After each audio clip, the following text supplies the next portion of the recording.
Saya akan membawakan topik tentang extreme weather and climate warnings, where we stand and where should we go. Di mana saat ini kami berada dan akan kemana harusnya kita. Nah, saya pertama mulai dari climate extreme, yaitu El Nino Southern Oscillation. Pengalaman untuk membuat permodelan ENSO telah dimulai sejak 2008, publikasi kami di Royal Meteorological Society. Kami membuat saat itu model yang namanya INDOSI. INDOSI itu dari Indonesian OSI. Waktu itu kami menggunakan linear model, linear neural network, atau linear multiple regression. Nah, untuk melihat skill daripada prediksi, kita akan melihat dari lead 1 sampai lead 7, artinya sampai 7 musim ke depan. Untuk lead 1, satu musim ke depan, INDOSI itu paling unggul dibanding milik NASA, NCAP, ISAO, dan seterusnya. Terlihat juga dari skill RMSE, jadi ukurannya itu bagaimana error, INDOSI juga masih unggul di lead pertama. Lalu ada metrik yang lain namanya Pearce Shear Score. Sekali lagi, INDOSI juga masih unggul dibanding yang lain. Lalu kami bandingkan juga model INDOSI itu dengan superkomputer dari Lamont Columbia University. Nah, disinilah kelihatan mulai keunggulan dari model-model non-linear yang diwakili oleh superkomputer yang dilakukan oleh Columbia University, LDOO. Jadi korelasi untuk model sederhana tadi itu kelihatannya hanya sampai lead 2 atau lead 3. Kalau error antara superkomputer dengan komputer laptop kelihatannya sama saja.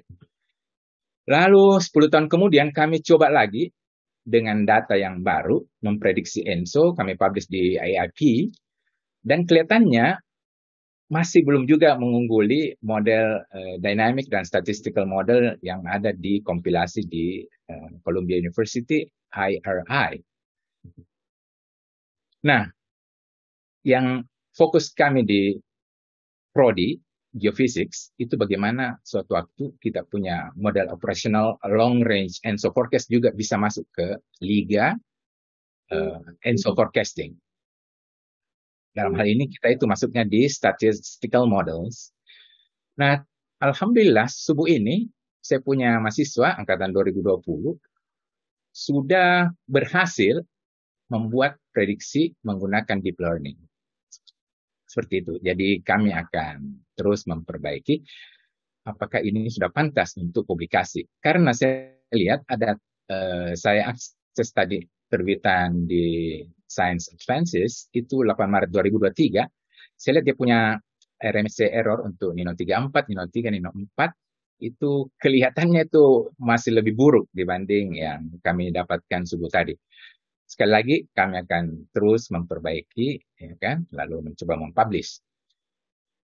Ini kami lakukan based on curiosity, pengen tahu saja, tidak ada kerjasama dan semuanya gratis karena pakai laptop. Lalu mudah-mudahan muncul di IIP 2023, kami membuat new metrics. Prof. Edi tentu masih ingat Putri Wulandari. Itu kami buat bersama, ya. Dan Andika sekarang sudah bergabung di Prodi Geofisika Unhas. Di sini kami mau perlihatkan bahwa model dynamic itu masih unggul dibanding model statistik dan consolidation model atau average. Itu untuk semua fase, baik itu Nino, Nina, neutral, maupun keseluruhan. Nah, kenapa sih kita butuh forecast ENSO? Nah, pertama, kita bisa pakai untuk seasonal rainfall outlooks dan juga untuk food security. Ini sudah saya pernah sampaikan di Bappenas waktu itu, tapi ya seperti biasanya berakhir di situ saja untuk presentasi. Bagaimana kita tahu bagaimana efeknya antara anomali curah hujan Oktober, November, Desember dengan ENSO? Nah, datanya kita ambil dari tahun 1871-2019, itu ada di Columbia University. Lalu kami juga ambil data dari Bandara Hasanuddin, itu juga open, dan di-download oleh M. Zafrizal, alumni kami dari Lab Hydrometeorology. Nah, lalu dari sana kita buat estimated rainfall. Ini masih tahun lalu, karena pas slide-nya ini dibuat tahun 2021. Ya. Jadi sekali lagi untuk outlook kita juga sudah bisa. Nah, sekarang pertanyaannya bagaimana akurasinya, kan? Nah, bagaimana dengan produksi pertanian? Kami ambil datanya dari FAO, free, lalu kami coba hubungkan juga antara ENSO, Oktober, November, Desember, dengan anomali produksi tersandar serelia tahunan. Nah, lalu saya buat seperti ini, kapan kita punya serealia itu merah, itu low production, kapan hijau, dan kapan sedang. Nah, mulai kita melihat bagaimana prediksi, proyeksi dari beberapa badan yang ada yang saya tahu. Pertama, Indonesia Climate Change Sectoral Roadmap, ICCSR, mengeluarkan laporan Desember 2009. Nah, berdasarkan inilah muncul itu macam-macam skenario. Nah, apa yang dia di tabel 4 daripada laporan tersebut, mereka mengeluarkan juga prediksi El Nino Southern Oscillation, katanya menggunakan couple generalizable model. Ya. Oke. Nah, untuk maksud verifikasi, saya pun mendownload data dari situs yang tersebut. Itu lalu saya konversi seperti ini supaya mirip-mirip dengan prediksi dari report tadi. Dan saya sandingkan. Lalu saya buat time series-nya. Di situ kita bisa lihat, ya, ada betul-betul itu good. Jadi sesuai antara proyeksi dan observasi, itu yang warna hijau. Lalu ada juga yang bad, yaitu diprediksi La Nina, tapi ternyata neutral observasi. Atau yang paling jelek itu worst, itu diprediksi El Nino, ternyata yang muncul La Nina. Itu sangat ekstrim yang berbeda sama sekali. Nah, mudah sekali ini buatnya. Nah, saya pakai ukuran namanya height ke skill score. Kalau HSS-nya itu 1, itu bagus sekali, useful prediction. Tapi untuk model yang digunakan oleh laporan report dari climate change itu hanya 0,23, jadi masih mesti ditingkatkan. Seperti ini. Nah, bagaimana dengan prediksi atau proyeksi curah hujannya? Masih dari report yang sama. Oke. Lalu saya download data, saya ambil dari Climax di Netherlands. Nah, ini tidak perlu pakai komputer yang begini, hitung-hitung tangan saya bisa. Nah, apa yang kita lihat, itu lebih buruk dari prediksi El Nino-nya. Ini hanya 0,2174 dia punya head ke skill score.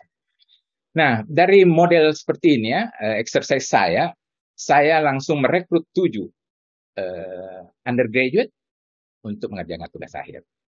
Ini dia. Nah, saya pakai semua. Ada beberapa pulau besar yang kita lihat. Yang bagus itu yang hijau. Sayangnya lebih didominasi oleh yang kuning dan oranye. Sayang sekali ya. Nah, sekarang kita lihat kalau tadi El Nino hujan, sekarang bagaimana tentang cuaca ekstrim, yaitu rainfall dan wind. Sayang Ibu Dwi Korita sudah pergi, tidak apa-apa. Nah, ini familiar sekali dengan diagram ini, ada warning, seperti ini ya, Januari 13, Januari 14, dan seterusnya. Saya fokus dulu ke Kalimantan Selatan. Ya kan? Nah, di situ yang menyeramkan itu berpotensi hujan lebat disertai kilat petir dan angin kencang. Ini kalau dalam pewayangan ini bumi gonjang-ganjing ini ceritanya, menakutkan.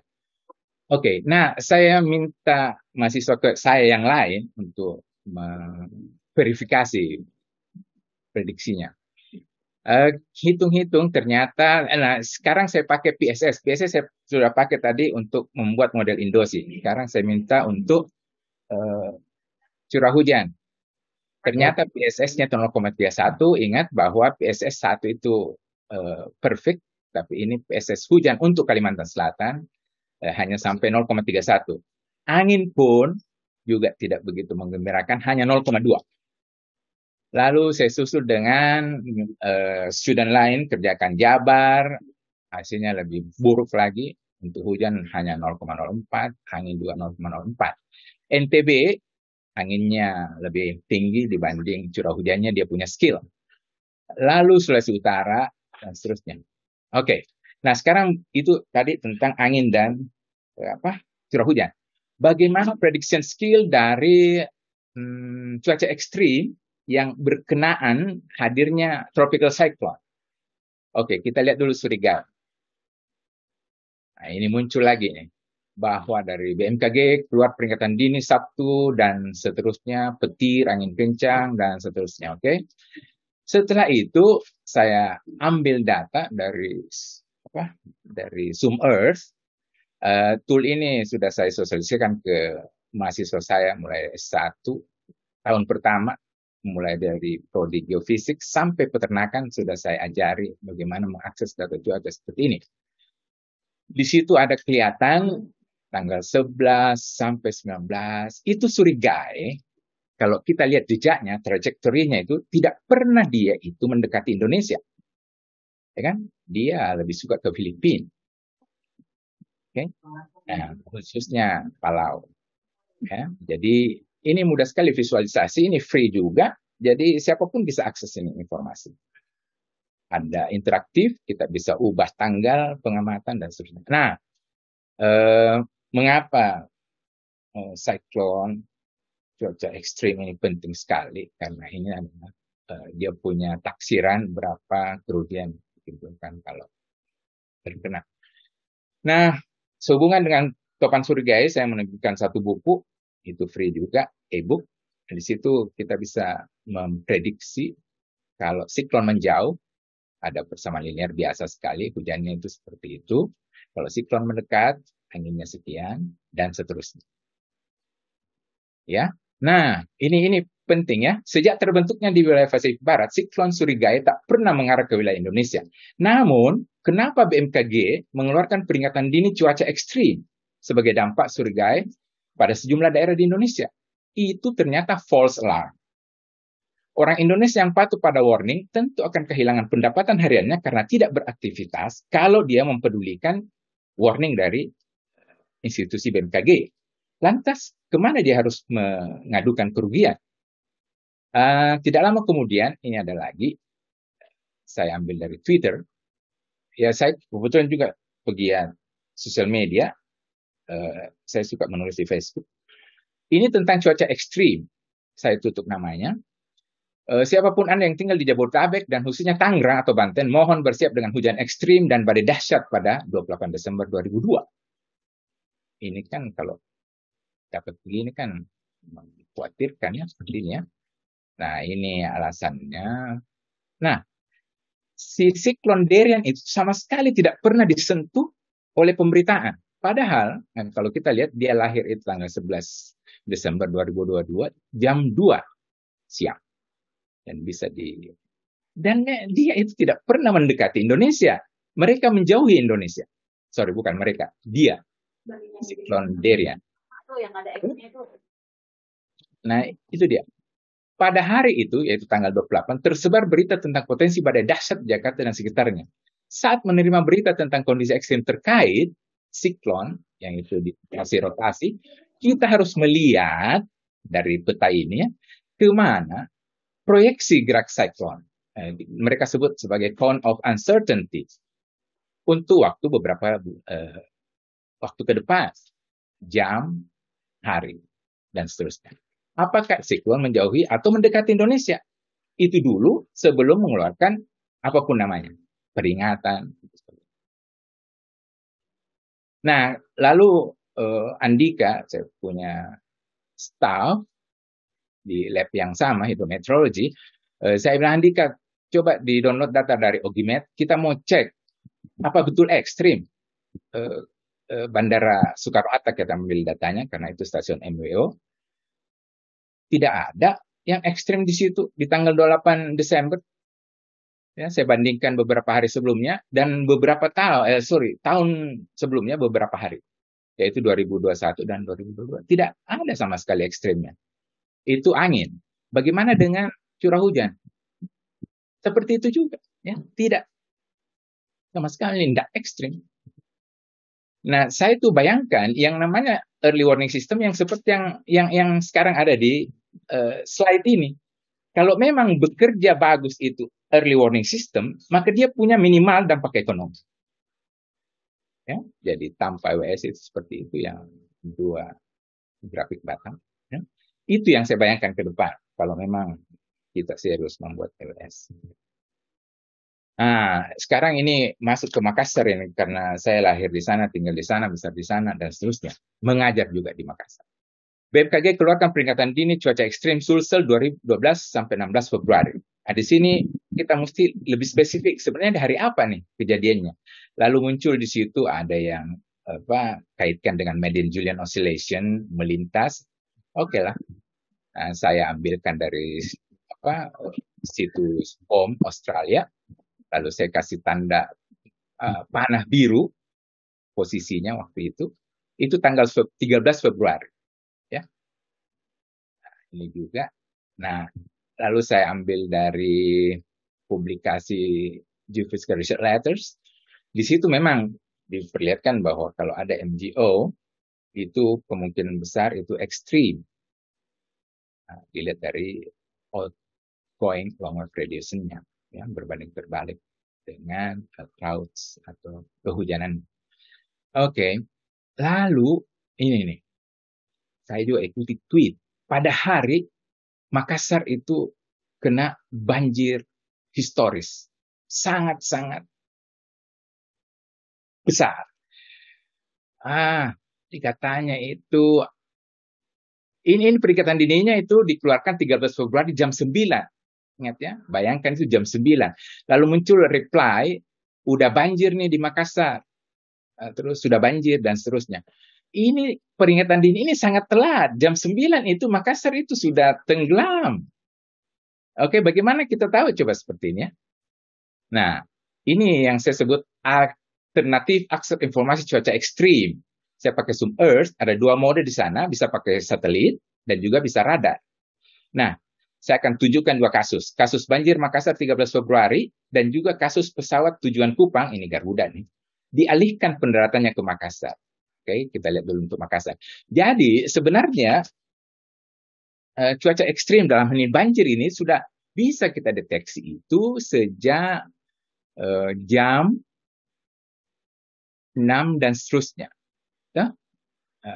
Mulai tengah malam dan seterusnya. Di situ waktu itu saya khawatir, kenapa ini Makassar ini warnanya kuning terus? Itu artinya heavy rain. Dan berapa jam? Saya ingat saya mengirim pesan ke WA Group Dewan Profesor di Unhas. Saya kasih tahu bahwa ini kita mesti waspada ini. Kalau si kuning tidak mau keluar dari di atas wilayah Makassar. Dan betul saja, kita mendapat siraman hujan yang sangat-sangat besar. Dan terjadi tidak 10 tahunan, mungkin 30 tahun, 40 tahun. Nah, kita ambil lagi data dari Ogimet. Memang saat itu adalah Ujung Pandang memecahkan rekor dari 107 stasiun.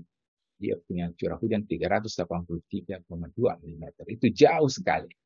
Definisi hujan ekstrim itu 100 mm per 24 jam atau per hari. Ini sudah lewat dari 100 mm per jam, per hari. Oke, lesson learned.